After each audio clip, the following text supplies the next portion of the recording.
Hi there, welcome. Steve Ryder. I'm back to you again for part 2 of our 25 sales in 25 weeks. You know, guys, I am so excited to be here again, to hear about your successes, to hear about your failures, because remember, we talked fail first, review it, correct it, go do it again, repeat. Fail first, review what you did, and say to yourself, what did I learn? What am I going to do differently? And this is how you're going to get up to bat time and time again and improve that batting average. So let's review just a minute about last week, what we talked about. We said, what did you learn? Well, what did you learn? You went out, you looked at open houses, you previewed 3 or 4 open houses, you watched other agents. Did they engage you, number 1? Number 2, where were their signs placed? Were there signs in an area that enabled you as you were driving down the road to make an easy turn? Could you see the signs? Did they have flags? Did they have balloons? Were they visible signs? How big were they? Where were they located? See, we try and teach you that if you're going to do signs, you need to have 10 signs. Not 5, not 3, not 2, 10 minimum. Because if you're going to spend 2 to 3 hours of your time at an open house, you need to spend 30 to 40 minutes getting prepared by having enough signage. You're also going to go out ahead of time and you're going to make sure that you preview properties, so when someone says, what about the property down the street, or what about this property over here, you can already have previewed that property and use it as what we call a switch. A switch is a property that may not be what you're currently sitting open, it's a property that you're going to switch them to.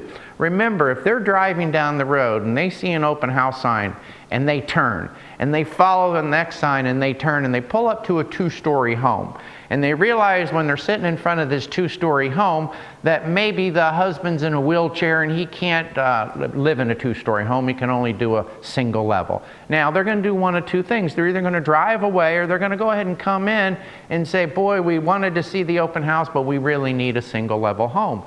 Now is when you say, you know what, I have a perfect single level home. It's right down the street. As long as we're in the area, why don't I just check my signs real quick? You can follow me over there and I'll open up the door. You can take a quick peek, and then I'll just, I'm just going to check my signs to make sure the wind hasn't blown them down. So if you want to follow me, I can let you in. You can take a quick look and we'll see if that works for you. Fair enough? Hop in your car, follow me. So that's called a switch. Now, that's what you're learning, guys, is all the different techniques that you can do when you start doing open houses. You're going to learn dialogue. You're also going to say to yourself, when I prospect, I am great, I am successful. When I prospect, I am great, I am successful. And you're going to say that because there will be times when you do an open house and no one comes through. There will be times that you sit there for an hour or 2 hours and you get discouraged. That's when you need to be doing positive affirmations. That's when you need to be reviewing the stuff on your laptop or on your iPad to really have the knowledge that you're supposed to have. That's when you can be doing role play.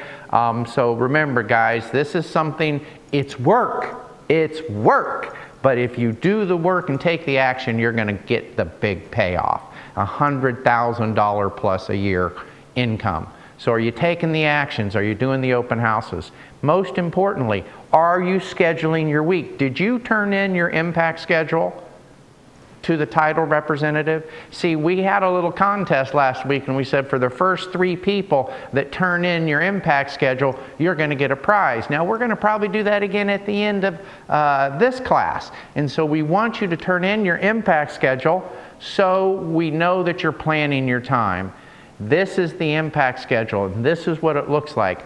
Plan your time on a Monday. Schedule your open house on Monday or Tuesday so you have the whole week to get prepared to go out and preview properties. We want you to take maybe Friday afternoon off, Friday morning off if you're working Saturday, Sunday. So your week is not like everyone else's. Maybe you take Thursday afternoon off and Thursday evening and Friday night and Friday evening and Saturday night, Sunday night. So you can arrange your schedule, but you want to have dedicated hours that you're working. And we're going to have our title representative send you another perfect week that'll have 30 hours or more scheduled so you can look at that week and just model that week. Take this Blake impact schedule, write it in pencil. We say write it in pencil because if you erase it, you replace it. So anything that's important on this schedule, if you erase it, you replace it. So that's why we do it in pencil. Now, the next thing that we're going to talk about is what are the steps to mastering your inventory. We talked in the first session that you need to go out and look at homes, because when someone walks in and they say to you, no, this doesn't really work, do you have anything else? That's when you need to be able to look off and go, you know, you're looking for a 4-bedroom, single-level, 3-car garage, right? And it has to have a big backyard. Give me your description of big. Okay, so 2 pools, 3 pools, that size, okay? You know, I have a home that just may work for you. It's not on the market yet. They're not for sure selling. They're looking at a possible relocation to another state. But let me ask you, I know it's got the bedrooms that you're looking for. I know it's got the bathroom layout. Actually has that extra 3rd bath that you're looking for. The backyard could fit probably 5 pools. It's exactly in your price range. If they decide to list, I'm going to know about it ahead of time. Is this something you'd like to see maybe before it ever goes on the market? Is this a home that you'd like to take a look at? Absolutely. Okay, I'll set that up for you. So that's a role play, guys. Again, we do our role plays intermittently through our training, and at the end we try and give you a role play that you can practice time and time again. But the old looking up and thinking and saying, yeah, I know of a home that might work for you, and then looking them directly in the eye, tell them exactly what they told you they wanted, and repeat it and say, if I get it, would you like to see it? If you've repeated exactly what they want to see, of course they're going to want to see it. So you see here when it says to mastering the steps of inventory, you need to go ahead and look at 10 homes a day, 10 homes a week, 20 homes a week. Set yourself a goal and go look at them. You need to also make sure that you set your schedule in order, and you've got your schedule in a priority where you're going to front load your week and go look at all the properties before the weekend so you know what you're doing. Take pictures, take your own videos if you can, okay? Go to new homes.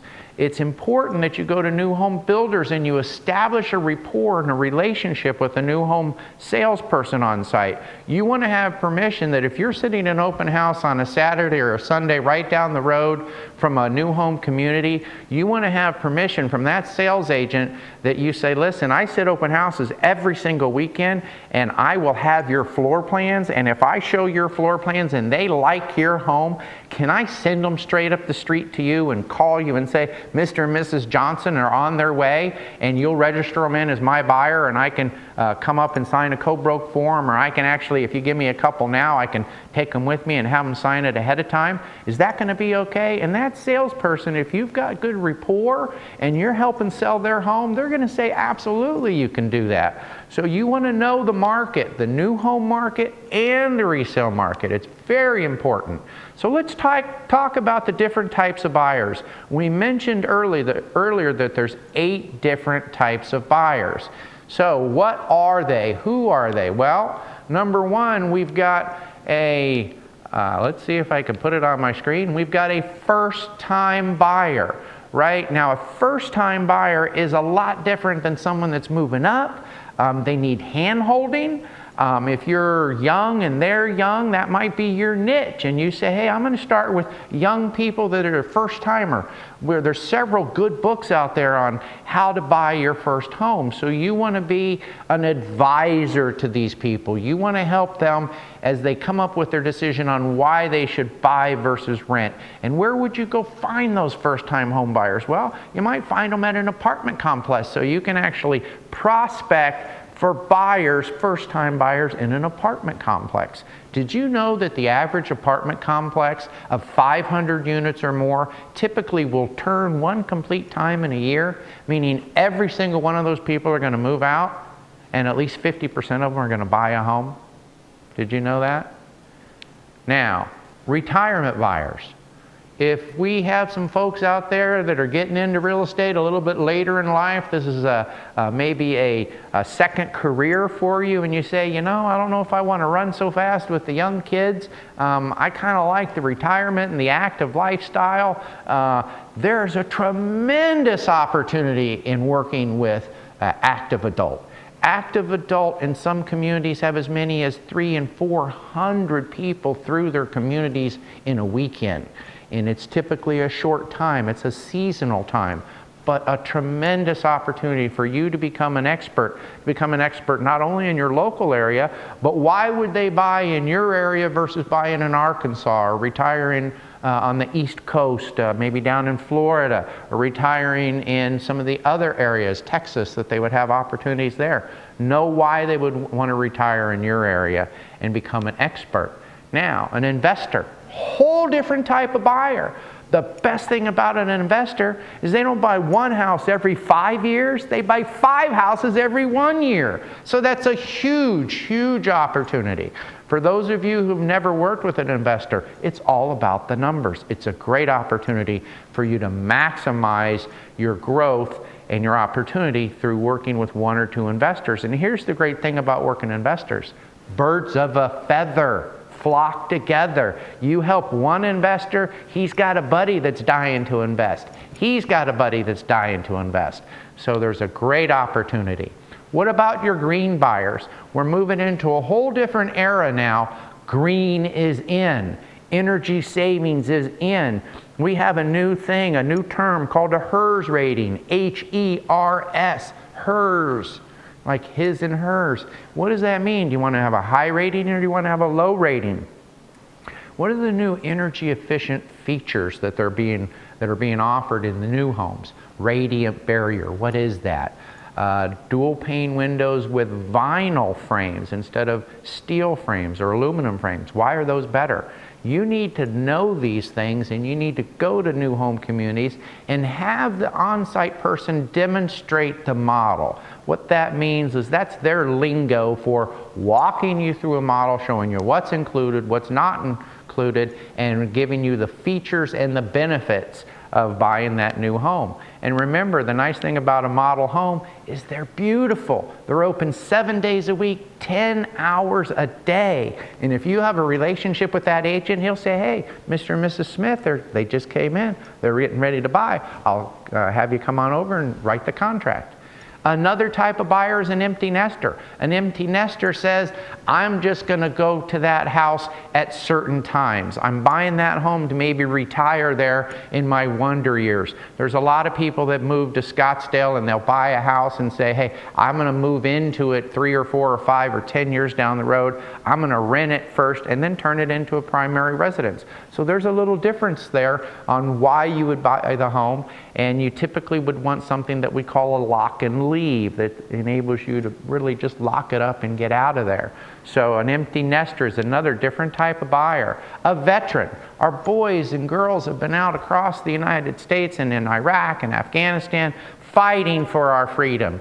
And the benefits for these individuals is when they come back, they get to buy a home for $0 down. So are you embracing the veterans? Do you live around or near an Air Force base or an Army base?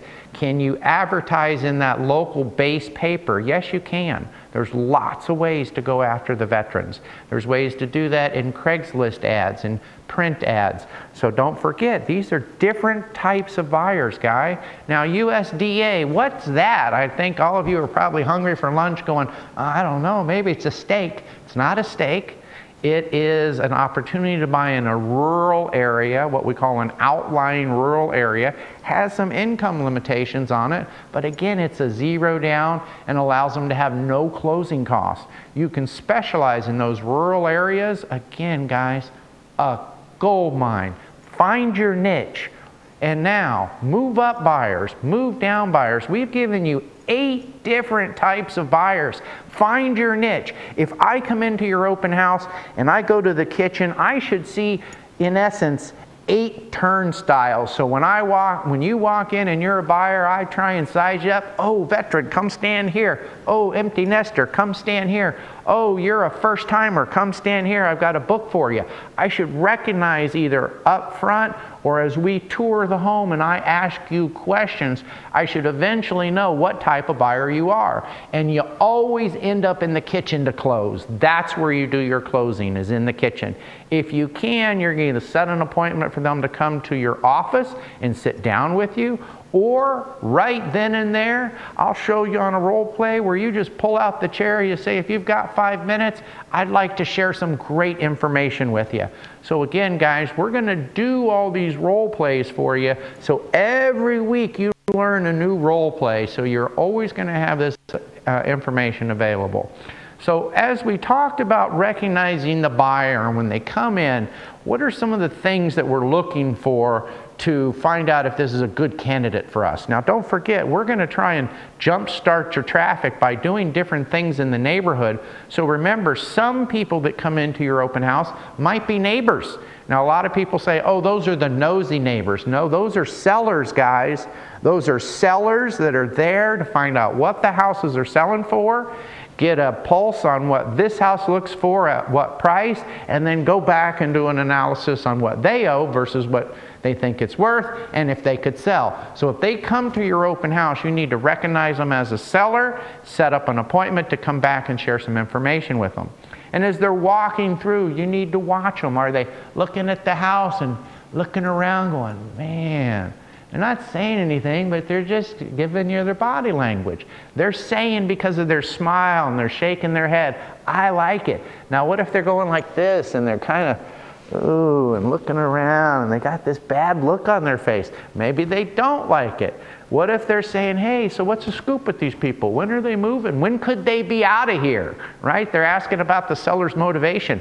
That's a buying signal. Maybe they're moving the furniture. They're standing there with the wife and the husband and they go, you know, we could put our couch there and the pool table would work perfect over there. And they're placing furniture. So you're always watching them and looking at them going, what? I think they're showing me some buyer signs.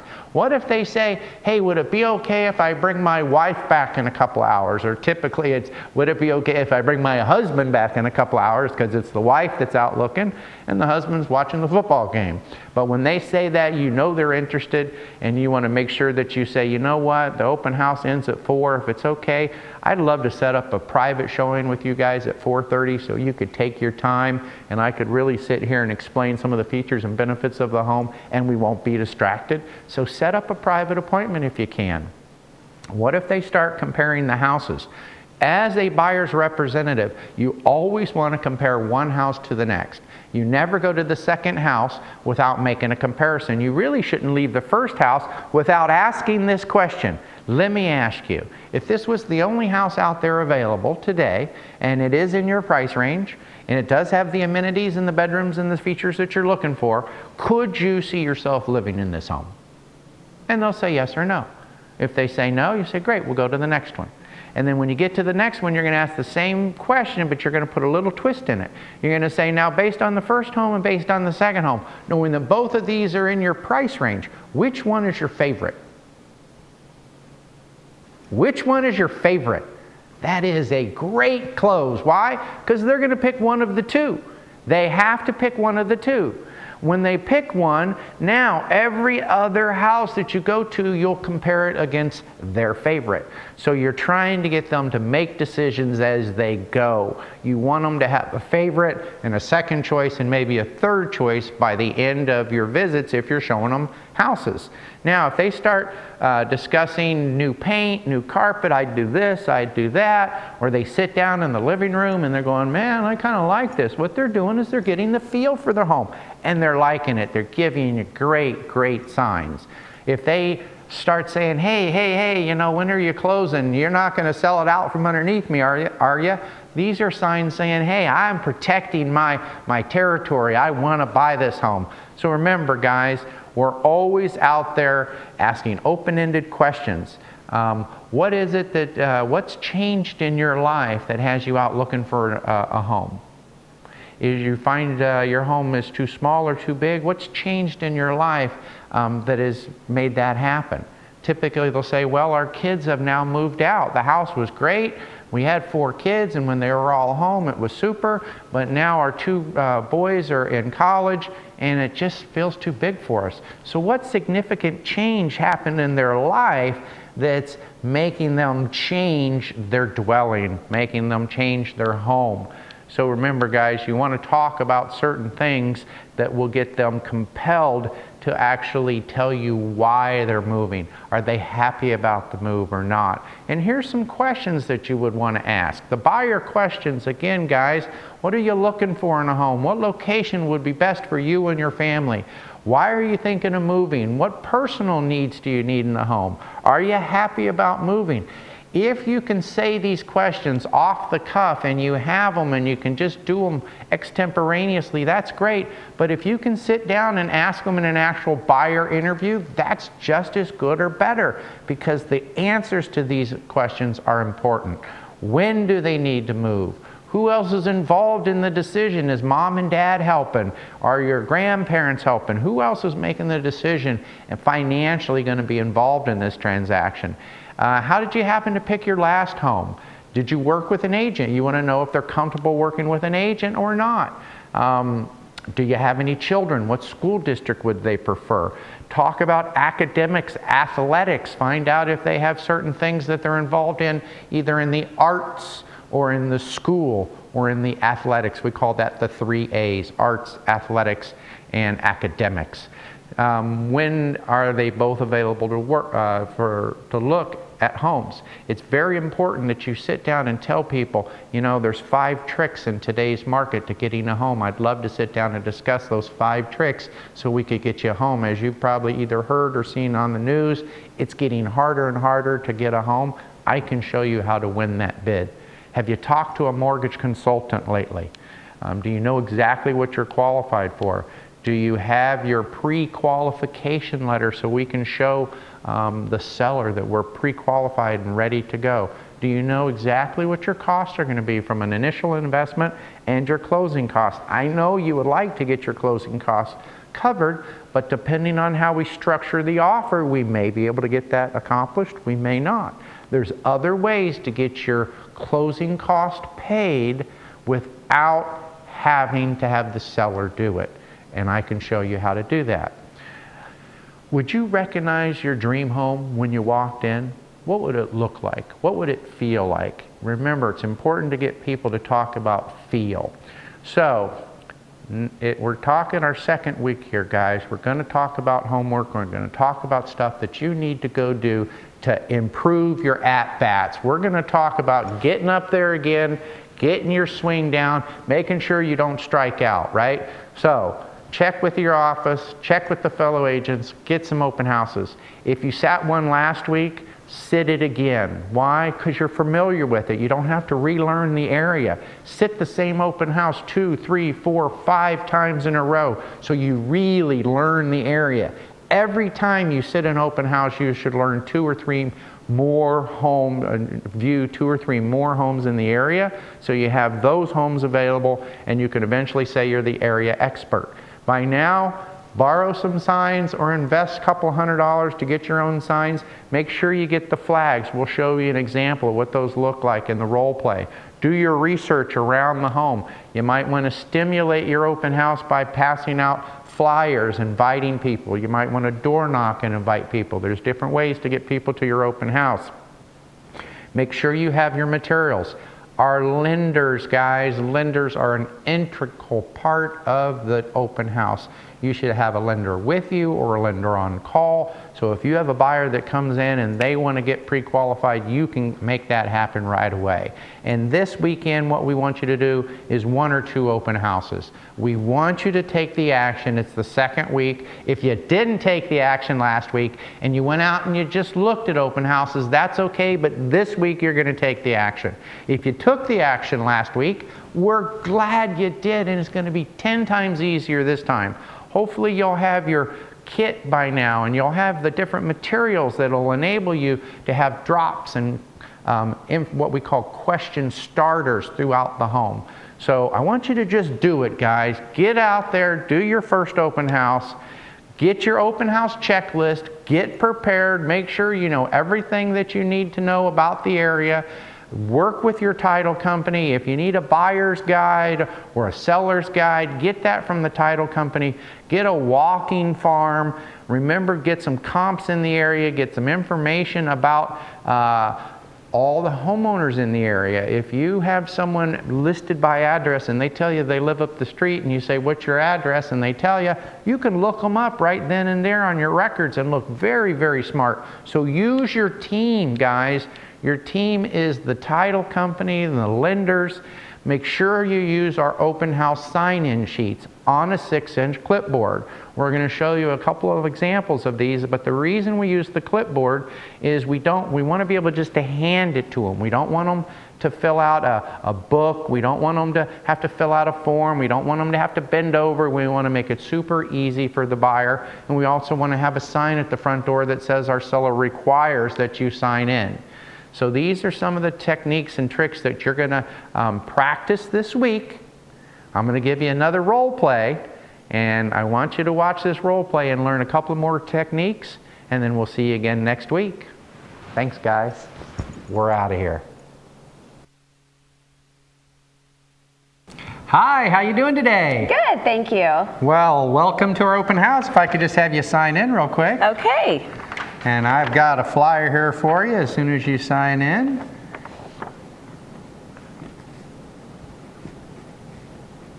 Okay, perfect. I'll take this. And my name is Steve, and Hi, you Steve. are Jackie? Yes. Nice to meet you, Nice Jackie. to meet you too. Thank you. Okay, so what we have here is a 2,000 square foot home, 3-bedroom, 2-bath. We have a huge backyard with an Olympic-sized pool. Good. Are you looking for a big yard? Yes, definitely want a big backyard, and a pool is definitely a necessity. So. Is this for you and your husband? You have a family? Yes, I do. Okay. We have 3 kids, and how old are the kids? we've got a 6-year-old, an 8-year-old, and an 11-year-old. Wow. So you've got a full house. We do. And tell me about the house you're currently in. It's a little too small. We definitely need to upgrade, so that's why I'm out looking to see what is available. We're looking for a little bit more space, actually. So. Perfect. Well, I tell you what, why don't you take a walk through the home? I've got another couple at the other side of the house. I'm going to go and check on them real quick, okay. And I'll come back and check in on you. Great. Thank you so much. Enjoy your tour. Thank you. Cut. Hi, how you doing today? Good, thank you. If I could just have you sign in real quick. Sure. Are you out looking for homes, or you live in the neighborhood? I actually live in the neighborhood, so I wanted to come by and take a look at the house. Well, when did you guys move into the area? We've been here for about 2 years. 2 years? Oh, good. Well, you know the area. In '04, it was a little high, and then the prices dropped. And if you guys bought 2 years ago, what did you pay? Like 200, 210-ish? Exactly, 210. There you go. So at 210, you guys are back into, the market's kind of coming back up. So your name is Jackie. I'm Steve. Yes. Hi, Steve. Nice to meet you. Tell you what I'd like to do. I've got another couple on the other side of the house. Since you're just kind of looking around, you're not really looking to buy yet, why don't you just take a look, see what you think, and I'll catch up with you in just a couple minutes. And I actually have in the kitchen, on the counter right over there, I have some comparable sales in the neighborhood, so we can kind of take a look to see what the houses in the area are selling for. Perfect. And as the market's kind of going up, we can also see what the houses are listing for, because there's a little bit of movement in the market. Right. Sound good? Yes, thank you so much. All right, I'll catch up with you in a few minutes. Okay, thanks. Thank you.